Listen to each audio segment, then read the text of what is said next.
ठीक है, अपना क्वेश्चन है भाई।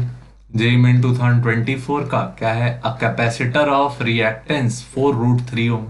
एक कैपेसिटर है जिसका रिएक्टेंस क्या है? 4√3 ohm. And a resistor of resistance 4 ohm are connected in series with a AC source of peak value।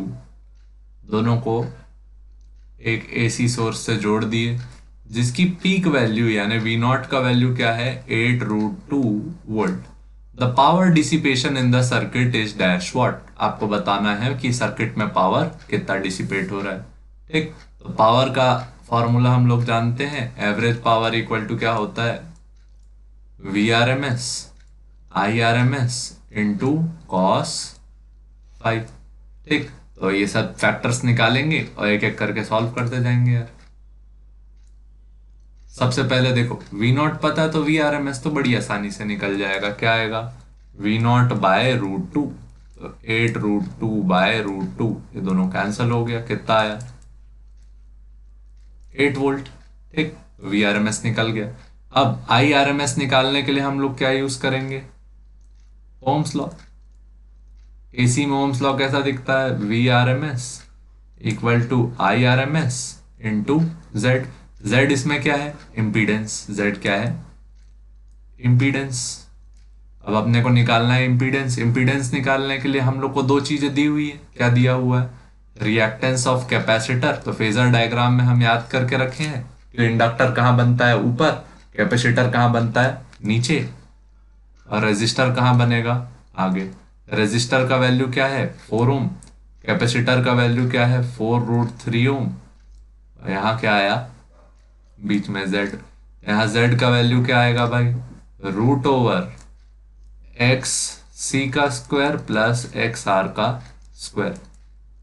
अच्छा, ये डायग्राम काम का है क्योंकि यहीं से cos फाइव भी प्रकट होगा।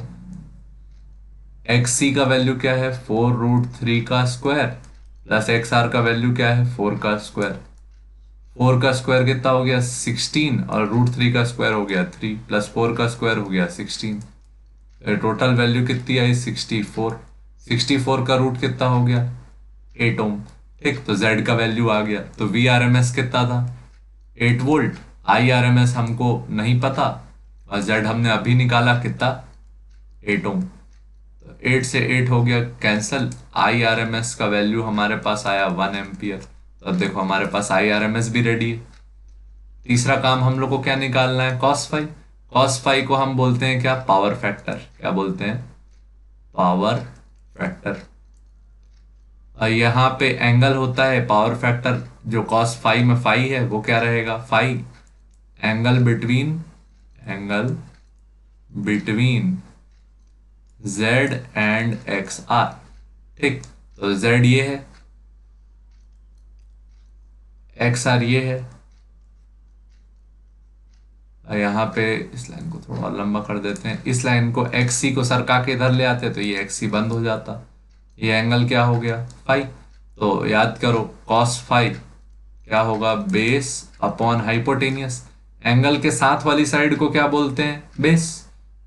क्या आया? XR अपॉन हाइपोटेनियस का वैल्यू Z। ठीक, तो cos five equal to XR का वैल्यू कितना हो गया? 4 अपॉन Z का वैल्यू कितना हो गया? Z का वैल्यू हमने निकाला 8। तो 1 जा और ये 2 जा। तो cos फाइव का वैल्यू कितना आया? 1/2। cos फाइव का वैल्यू कितना आया? 1/2। तो एवरेज पावर का फॉर्मूला क्या हो गया? VRMS 8 वोल्ट, IRMS 1 एम्पियर और cos फाइव कितना हो गया? 1/2। 8/2 मतलब कितना हो गया? 4 यूनिट क्या? वाट। पावर डिसिपेशन हमने कितना कैलकुलेट किया चिंटू? 4। ठीक, तो ये अपना आंसर था। तरीका क्या लगाया? पहले V नॉट से VRMS, पावर का फॉर्मूला IRMS कैलकुलेट किया और क्या कैलकुलेट किए? cos five. ठीक, आगे बढ़ते हैं।